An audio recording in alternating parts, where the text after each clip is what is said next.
Mole concept की शुरुआत करते हैं हम लोग एकदम बेसिक लेवल से शुरू करेंगे और मोल कॉन्सेप्ट के सबसे कठिन प्रॉब्लम्स तक जाएंगे। इसलिए ज़रूरी है कि ध्यान से देखें पूरे लेक्चर को, क्योंकि ये पहला और दूसरा लेक्चर पूरे मोल कॉन्सेप्ट का बेसिस होगा। अगर ये दो लेक्चर क्लियर हैं तो मोल कॉन्सेप्ट में कभी कोई प्रॉब्लम नहीं आने वाली, लेकिन अगर इन दो लेक्चर्स में प्रॉब्लम है तो फिर मोल कॉन्सेप्ट में हमेशा प्रॉब्लम रहनी है। इसलिए ध्यान से शुरू करते हैं। हम लोग कोई भी चीज़ मेज़र करनी होती है हमें, तो उसके लिए जो पहली रिक्वायरमेंट होती है वो होती है यूनिट। जैसे कि मान लो पूछा जाए कि इस रूम का लेंथ कितना है और कोई कहे कि 10, तो इस 10 का अकेले अपने आप में कोई मतलब नहीं है जब तक कि उस 10 के आगे कुछ यूनिट, फीट या मीटर ऐसा ना एडेड हो। तो यहाँ पर हमें एटॉमिक और मोलर मासेस की बात करनी है, तो वो मास मेज़र करने के लिए एक यूनिट चाहिए होगी। तो यहाँ पर जो यूनिट होती है वो 1/12 mass of 1 C12 atom. C12 atom का मतलब ऐसा कार्बन का एटम जिसमें 6 प्रोटॉन, 6 न्यूट्रॉन और 6 इलेक्ट्रॉन हो। तो 1/12 mass of 1 carbon atom approximately होता है 1.67 इंटू 10⁻⁻24 ग्राम, और इसको हम कहते हैं this is 1 atomic mass unit, short में AMU। तो अब हमारे पास एक ये यूनिट आ गई 1 AMU, दैट इज 1.67 इंटू 10⁻⁻24 ग्राम, और ये होता है 1/12 मास ऑफ 1 C12 एटम। अब जितने भी एटॉमिक मासेस या मॉलिक्यूलर मासेस मेज़र किए जाएंगे वो इसी के रिस्पेक्ट में होंगे। एग्जाम्पल के तौर पर जैसे कि हम कहें mass of 1 sodium atom, this is 23 AMU। अब 23 AMU है, इसका मतलब 23 into 1.67 into 10⁻⁻24 gram. That means sodium के एक एटम का मास 23 इंटू 1.67 इंटू 10⁻⁻24 ग्राम है। अब अगर इस स्टेटमेंट को हम रिवर्स करके बोलें, हाइपोथेटिकली अगर हम 23 इंटू 1.67 इंटू 10⁻⁻24 ग्राम सोडियम का टुकड़ा लें तो उसमें सोडियम के नंबर ऑफ एटम कितने होंगे? 1। तो इसी स्टेटमेंट को अब हम रिवर्स करके लिखते हैं 23 into 1.67 into 10⁻⁻24 gram sodium, this is equivalent to 1 sodium atom के। अब मान लीजिए हम 23 ग्राम सोडियम का टुकड़ा लें, तो this will be equivalent to 23/23 into 1.67 into 10⁻⁻24 sodium atoms के। यहाँ पर हम देखेंगे कि ये 23 और ये 23 ऊपर नीचे कैंसिल हो जा रहा है, तो हमें जो मिल रहा है वो ये 23 gram sodium is equivalent to 1/1.67 into 10⁻⁻24 sodium atoms के। अब यहाँ पर ध्यान देने वाली बात यह है, जब हम लोगों ने यूनिट बनाई थी तो वो यूनिट 1 AMU थी, और 1 AMU is equal to 1.67 into 10⁻⁻24 gram. तो ये जो नंबर है 1.67 इंटू 10⁻⁻24 ये एक स्पेशल नंबर हो गया। क्यों? क्योंकि इसके साथ एक यूनिट अटैच्ड है।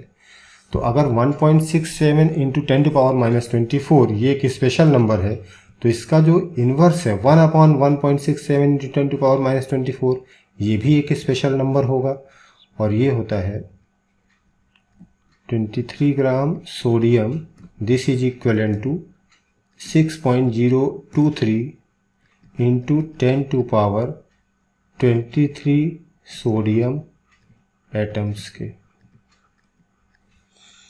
अब हम ज़रा ध्यान दें कि ये जो पूरा कैलकुलेशन है हमारा यहाँ से लेके ये, इस पूरे कैलकुलेशन में जो स्पेशलिटी थी वो सोडियम की थी। सोडियम का एटॉमिक मास 23, और हम देख रहे हैं कि यहाँ पर 23 और 23 ऊपर नीचे कैंसिल हो गया है। सोडियम की जगह एक और एग्जाम्पल लेते हैं। मान लेते हैं कि लेट से हम कैल्शियम की बात करें, तो सेम सारी चीज़ें रिपीट करते हैं। Mass of 1 calcium atom, this is 40 AMU। अब 40 AMU का मतलब 40 इंटू 1.67 इंटू 10⁻⁻24 ग्राम। यहाँ पर इस स्टेटमेंट का मतलब ये है कि अगर हम कैल्शियम का एक एटम लें तो उसका मास होगा 40 इंटू 1.67 इंटू 10⁻⁻24 ग्राम। अब इसी स्टेटमेंट को अगर हम रिवर्स करके बोलें, हाइपोथेटिकली मान लें कि अगर हम 40 इंटू 1.67 10⁻⁻24 ग्राम कैल्शियम का एक टुकड़ा लें तो उसमें कैल्शियम के नंबर ऑफ एटम कितने होंगे? 1। रिवर्स करके इसी स्टेटमेंट को लिखते हैं हम 40 into 1.67 into 10⁻⁻24 gram calcium, this is equivalent to 1 calcium atom के। तो अगर हम 40 इंटू 1.67 इंटू 10⁻⁻24 ग्राम कैल्शियम लेते हैं तो हमें कैल्शियम का एक एटम मिलता है। अगर हम 40 ग्राम कैल्शियम लें तब, तो this is equivalent to 40 into 1.67 into 10⁻⁻24 calcium atoms के। यहाँ पर भी हम देखेंगे कि ये 40 और ये 40 ऊपर नीचे कैंसिल हो जा रहा है। 40 gram calcium, this is equivalent to again वही नंबर 1/1.67 इंटू 10⁻⁻24 कैल्शियम एटम्स के। तो हमें 40 gram calcium is equivalent to 6.023 into 10⁻23 calcium atoms मिले जी। यहाँ पर भी हम देख रहे हैं कि जो स्पेशलिटी है वो कैल्शियम की, कैल्शियम का एटॉमिक मास 40 और ये 40 ऊपर नीचे कैंसिल हो जा रहा है। तो दोनों एग्जाम्पल सोडियम और कैल्शियम वाले में हम देख रहे हैं कि सोडियम का एटॉमिक मास 23 अगर है और 23 ग्राम ही सोडियम ले लें हम, तो सोडियम के नंबर ऑफ एटम्स मिलेंगे 6.023 10⁻23। कैल्शियम का एटॉमिक मास 40 और 40 ग्राम ही अगर हम कैल्शियम ले लें तो कैल्शियम के एटम मिलेंगे 6.023 10⁻23। इसका रीज़न सिर्फ ये है कि सोडियम के केस में 23 और 23 कैंसिल हो जा रहे थे, कैल्शियम के केस में 40 और 40 कैंसिल हो जा रहे हैं। तो इसी चीज़ को अगर आप आगे कहेंगे, कोई भी एटम हो उसका जो एटॉमिक मास हो उतने ही ग्राम अगर हम ले लें, जैसे कि मैग्नीशियम का एटॉमिक मास 24, तो अगर हम 24 ग्राम मैग्नीशियम ले लें तो मैग्नीशियम के नंबर ऑफ एटम्स कितने मिलेंगे? 6.023 10⁻23। इसी कॉन्सेप्ट को अगर एटम से आगे बढ़ा के हम एक्सट्रापोलेट कर दें मॉलिक्यूल्स में, तो अब हम कह सकते हैं कि कोई भी मॉलिक्यूल हो उसका जो मॉलिक्यूलर मास होगा उतने ही ग्राम अगर ले लिया जाए उसे, तो नंबर ऑफ मॉलिक्यूल्स हमें कितने मिलेंगे? 6.023 10⁻23। क्यों? जिस तरह से एटॉमिक मास 23 कैंसिल हुआ सोडियम के केस में, 40 और 40 कैंसिल हुआ कैल्शियम के केस में, सेम यही चीज़ किसी भी मॉलिक्यूल के लिए हो जाएगी। तो ये हमारा जो अभी तक का डिस्कशन है इसको सिंबॉलिकली हम लिख सकते हैं। फॉर एग्ज़ाम्पल क्लोरीन के लिए हम कहें कि 70 1 ग्राम अगर हम Cl2 ले लें तो this will be equivalent to 6.023 into 10 to power 23 Cl2 molecules के। ये एक कॉन्सेप्ट हमें मिला। अब इस कॉन्सेप्ट पर बेस्ड ढेरों क्वेश्चन बन सकते हैं। कुछ एक क्वेश्चंस हम लोग देखते हैं।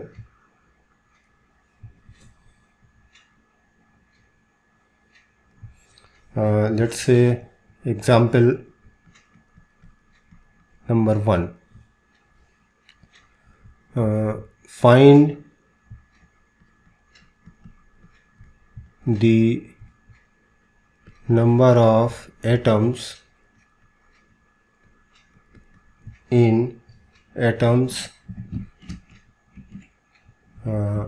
of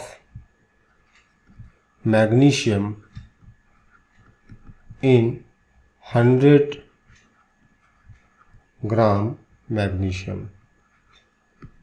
तो मैग्नीशियम आते ही हमारे दिमाग में इसका एटॉमिक मास आना चाहिए 24, और ये तुरंत क्लियर हो जाना चाहिए कि अगर हम 24 ग्राम मैग्नीशियम लें तो मैग्नीशियम के नंबर ऑफ एटम कितने होंगे 6.023 10 to power 23।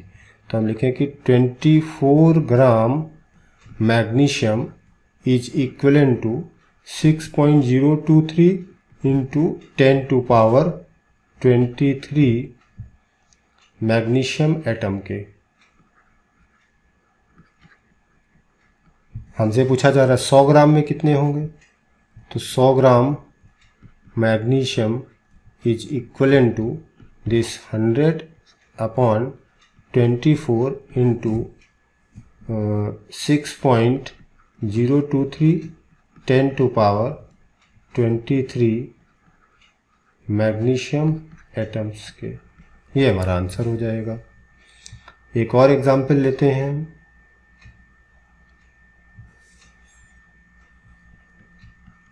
Example 2,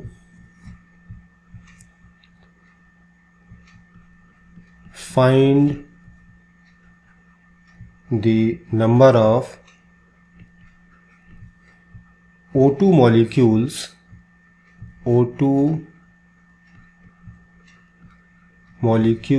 in 100 gram O2। अब O2 आते ही सबसे पहली चीज़ जो हमारे दिमाग में आनी चाहिए वो O2 का मोलिकुलर मास जो कि 32 है, और 32 आते ही हमारे दिमाग में तुरंत आना चाहिए कि अगर हम 32 ग्राम O2 ले लें, ऑक्सीजन ले लें, तो ऑक्सीजन के जो नंबर ऑफ मॉलिक्यूल्स मिलेंगे वो 6.023 10 टू पावर 23। तो हम लिखें 32 gram O2, this is equivalent to और same as 6.023 10 to power 23 O2 molecules के। हमसे पूछा जा रहा है 100 ग्राम O2 में, तो 100 gram O2 is equivalent to 100 upon 32 into 6.023 10 to power 23 O2 molecules के। यही हमारा आंसर हो जाएगा। नेक्स्ट एक और एग्जाम्पल लेते हैं। Example number 3, find the number of atoms in 100 gram MgCl2। तो MgCl2 आते ही पहली चीज़ जो हमारे दिमाग में आनी चाहिए वो MgCl2 का मॉलिकुलर मास। तो मैग्नीशियम 24 और Cl2 71, ये हुआ 95। तो मैग्नीशियम क्लोराइड MgCl2 का मॉलिकुलर मास 95 दिमाग में आते ही आना चाहिए हमारे कि अगर हम 95 ग्राम MgCl2 ले लें तो MgCl2 के नंबर ऑफ मॉलिक्यूल्स कितने होंगे 6.023 10 टू पावर 23। तो हम लिखते हैं 95 ग्राम MgCl2 is equivalent to 6.023 into 10 to power 23 MgCl2 molecules. हमें 100 ग्राम MgCl2 में देखना है, तो 100 ग्राम MgCl2 is equivalent to 100 divided by 95 multiplied by 6.023 into 10 to power 23 MgCl2 molecules के। लेकिन हमसे MgCl2 मॉलिक्यूल्स नहीं पूछा जा रहा है, हमसे पूछा जा रहा है टोटल कितने एटम होंगे 100 ग्राम MgCl2 में। अब 100 ग्राम MgCl2 में जो MgCl2 के मॉलिक्यूल्स हैं वो इतने हैं, 100/95 इंटू 6.023 10 to power 23। अब हम देखते हैं कि MgCl2 के एक मॉलिक्यूल में नंबर ऑफ एटम कितने हैं, 3, तो इतने में कितने होंगे, दिस मल्टीप्लाइड बाई 3। तो जो हमारा आंसर होगा this is 3 multiplied by 100/95 into 6.023 into 10 to power 23। ये हमारा आंसर हो जाएगा। एक और एग्जाम्पल लेते हैं।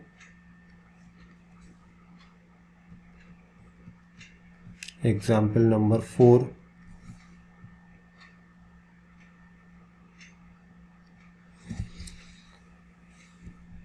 Find the number of oxygen atoms in 100 gram H2SO4। अब H2SO4 आते ही हमारे दिमाग में पहली चीज इसका मॉलिक्यूलर मास आना चाहिए जो कि 98 होता है।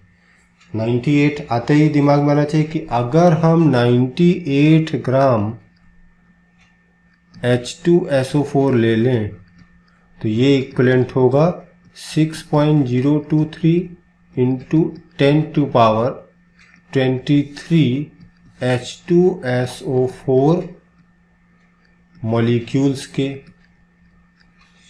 तो फिर 100 ग्राम H2SO4 अगर लें तो this will be equivalent to 100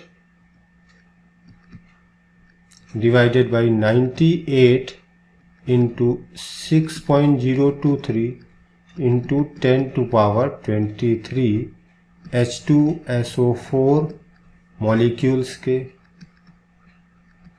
लेकिन हमसे H2SO4 मॉलिक्यूल्स नहीं पूछे जा रहे हैं, हमसे ऑक्सीजन एटम पूछे जा रहे हैं।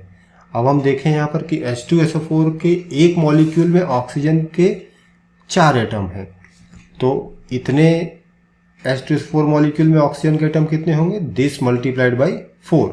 जो हमारा आंसर होगा that will be 4 multiplied by 100/98 into 6.023 into 10 to power 23। ये हमारा आंसर हो जाएगा। नेक्स्ट एक एग्जाम्पल और लेते हैं इसमें हम। Example number 5। Find the mass of H2SO4 which contains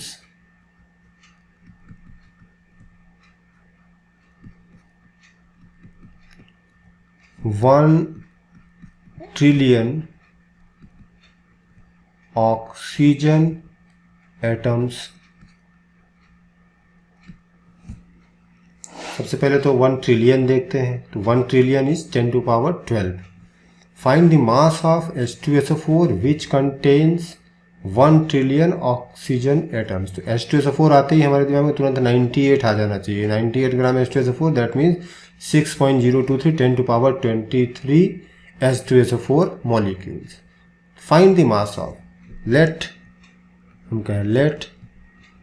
W gram H2SO4 is required. तो अब H2SO4 W ग्राम मान लेते हैं कि रिक्वायर्ड है। 98 ग्राम अगर हम H2SO4 लेते हैं तो मॉलिक्यूल होते हैं 6.023 10 to power 23। तो अगर हम W ग्राम H2SO4 लें तो मॉलिक्यूल कितने हो जाएंगे, W divided by 98 multiplied by 6.023 into 10 to power 23। ये H2SO4 के मॉलिक्यूल्स हो गए W ग्राम H2SO4 में। अब एक H2SO4 मॉलिक्यूल में ऑक्सीजन के कितने एटम हैं, 4। तो इतने मॉलिक्यूल में ऑक्सीजन के एटम कितने होंगे, दिस मल्टीप्लाइड बाई 4, और this should be equal to 1 trillion, that means 10 to power 12। तो यहाँ से W हमें डायरेक्टली मिल जाएगा कितना आना है, यही हमारा आंसर होगा। एक बार फिर से देख लें, मान लेते हैं कि let's say W gram H2SO4 की ज़रूरत पड़ेगी। H2SO4 आते ही दिमाग में आना चाहिए कि अगर हम 98 ग्राम H2SO4 लेंगे तो H2SO4 के मॉलिक्यूल कितने होंगे, 6.023 10 to power 23। तो W ग्राम में कितने होंगे, W by 98 into 6.023 10 to power 23। तो ये मिल गए हमें H2SO4 के मॉलिक्यूल्स। अब H2SO4 के एक मॉलिक्यूल में 4 एटम हैं, तो दिस मल्टीप्लाइड बाई दिस 4, ये हमें मिल गए ऑक्सीजन एटम्स।